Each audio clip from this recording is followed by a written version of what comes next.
SRM news కి స్వాగతం. సింగరేణిలో 2024-25 ఆర్థిక సంవత్సరంలో వచ్చిన వాస్తవ లాభాలను ప్రకటించి 35% వాటా త్వరగా చెల్లించాలని స్ట్రక్చర్ సమావేశాల్లో యాజమాన్యం అంగీకరించిన డిమాండ్లపై సర్క్యులర్లు జారీ చేయాలని డిమాండ్ చేస్తూ సెప్టెంబర్ 19న సింగరేణి వ్యాప్తంగా అన్ని జనరల్ మేనేజర్ కార్యాలయాల వద్ద ఏఐటియుసి ఆధ్వర్యంలో ధర్నాలు నిర్వహించి యాజమాన్యం అనుసరిస్తున్న కార్మిక వ్యతిరేక విధానాలను ఎండగట్టాలని Singareni college workers union AITUC పిలుపునిచ్చిందని కార్మిక వర్గం అధిక సంఖ్యలో పాల్గొని ఆర్జీవన్ జనరల్ మేనేజర్ కార్యాలయం వద్ద జరిగే ధర్నాలో జయప్రదం చేయాలని ఏఐటియుసి ఉప ప్రధాన కార్యదర్శి మడ్డి ఎల్లాగౌడ్, బ్రాంచ్ కార్యదర్శి అరేలి పూషంలు కార్మిక వర్గానికి విజ్ఞప్తి చేశారు.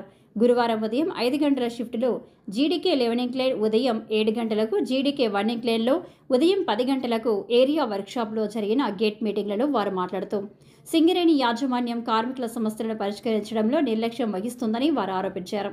2024-25 సంవత్సరంలో కంపెనీకి వచ్చిన లాభాలను ప్రకటించకుండా కాలయాపన చేస్తుందని వారు ఆరోపించారు.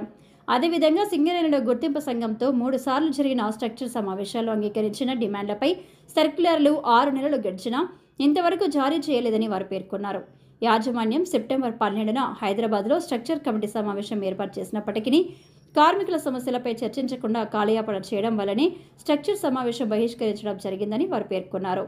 దీనిపై కొన్ని కార్మిక సంఘాలు అవగాహన లేకుండా విరుద్ధమైన ప్రకటనలు చేస్తూ ఏఐటియుసిని విమర్శించడమే పనిగా పెట్టుకుని కార్మికులను తప్పుదోవ పట్టిస్తున్నారని వారు పేర్కొన్నారు.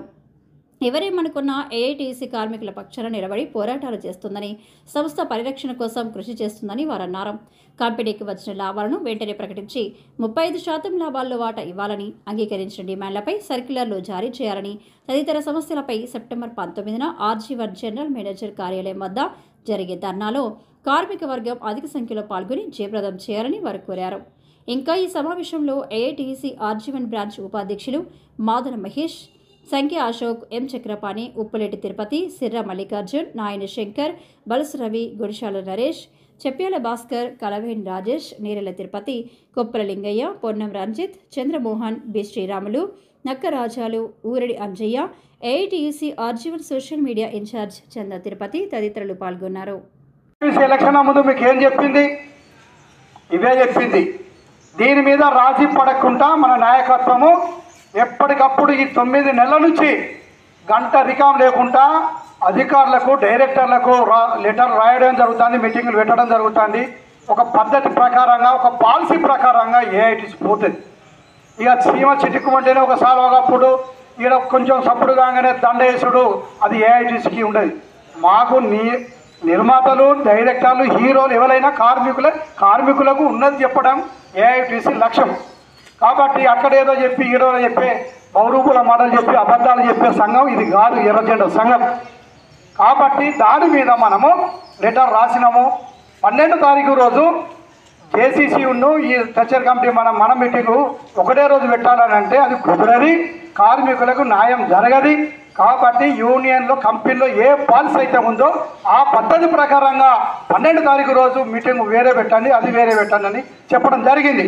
కాబట్టి అక్కడ మోసం జరుగుతుంది, తప్పు జరుగుతుంది గ్రహించే ఒకటే రోజు పెట్టద్దు, 2 రోజులు పెట్టాలని మేము చెప్తే 12వ తారీఖు రోజు మనం మీటింగ్ పెడితే 10 గంటలకు డైరెక్టర్లు వచ్చారు, హెచ్ఓడీలు వచ్చారు, మన నాయకత్వం అంతా పోయి ఆఫీసులో కూర్చున్నాము. ఒక 10కి పోయినాం. ఎందుకంటే ఇది కార్మికుల సమస్య, కార్మికులు ఎదురుస్తున్న ఆశ. ఇవాళ డిపెండెంట్ పిల్లగాండ్లు అందరూ రోడ్డు మీద ఉన్నారు. విజిలెన్స్ పేరు మీద, మార్పేర్ల పేరు మీద డిస్మిస్ అయిన వాళ్ళు ఇలా లాభాల వాటా కోసం కార్మికులు ఎదురు చూస్తున్నారు. ఈ సందర్భం మంచి విలువైన సమయాన్ని వృధా చేద్దామన్న ఉద్దేశంతో అరగంట ముందుకు పోయి సింగరేణి భవన్లో మేము కూర్చుంటే ఒక నాయకుడు చిన్న మన కాంట్రాక్ట్ కార్మికులను తీసుకొని పోయి ప్రజాభవన్లో కూర్చుంటే మన చైర్మన్ను అక్కడున్న ఒక ప్రజాప్రతినిధి, మినిస్టర్ పిలిస్తే మేము 11-12 ఏళ్ళగా చూసి అప్పుడు బైకట్ చేసి వచ్చినాం. ఏం కార్మికులు అంటే అంత చులకనా? ఏఐటిసి నాయకత్వం మూకుంటుందా? మాకు వచ్చిన హక్కులు మాకు మీరు ఒప్పుకున్న హక్కులు అమలు చేయాలని చెప్పి మేము చెప్తే మేము ఒకటే చెప్పినాం. ఏఐటిసి ఇలా తుపాకులు పేల్చినా ఊకోలేదు. ఈ తుపాకులు పట్టిన యూనియన్, ఇది తిరగబడ్డ యూనియన్, రక్తం దారబోసిన యూనియన్. పిలవక కొన్ని సన్యాసులు, కొంత మూర్ఖులు ఏఐటిసిని విమర్శిస్తే మీరు ఎంత విమర్శిస్తే అంత మంచిది మాకు. ఎంత మీరు మమ్మల్ని బదనాం చేయాలని చూస్తే అంత మంచిది మాకు.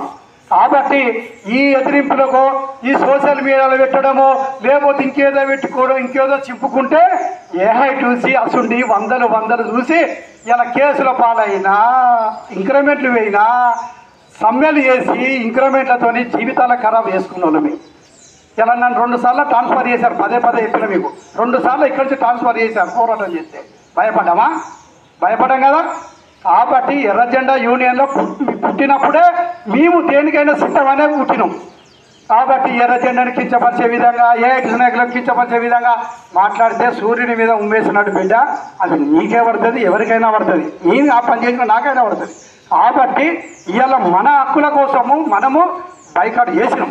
బైకాట్ చేసే వాళ్ళు అంటారు అందరు కలుపుకొని పోతే మాట్లాడరాదా, ఏఐటీసీలు మాట్లాడితే మంచిగుండు కదా అని రకరకాలుగా మనకు అనుమానాలు రావడానికి సోషల్ మీడియాలో పెడుతున్నారు. కామ్రేడ్స్, ఇది నిజం. మన సమస్యల పైన లాభాల వాటా నికరంగా లాభం ఎంత వచ్చిందో దాన్ని చెప్పుమని మొదలు చెప్పినాం. అది ఇప్పటి వరకు చెప్తలేరు. ఆ మొత్తం ఎప్పుడైపోయింది బోర్డ్ ఆఫ్ మీటింగ్? 2 నెలల క్రితమే బోర్డ్ ఆఫ్ మీటింగ్ అయ్యి బోర్డ్ ఆఫ్ మీటింగ్లో లాభం ఎంత నష్టం ఎంత అనేది మనకు వచ్చింది కదా. ఇక దీనిలోకి ఏం చేయాలి, మన ఖర్చు ఎంత, రేపు జీతాలు ఎంత, ఇంకా కొత్త యంత్రాలు కొనడం ఎంత అని చెప్పి అది ఒక నిర్ణయం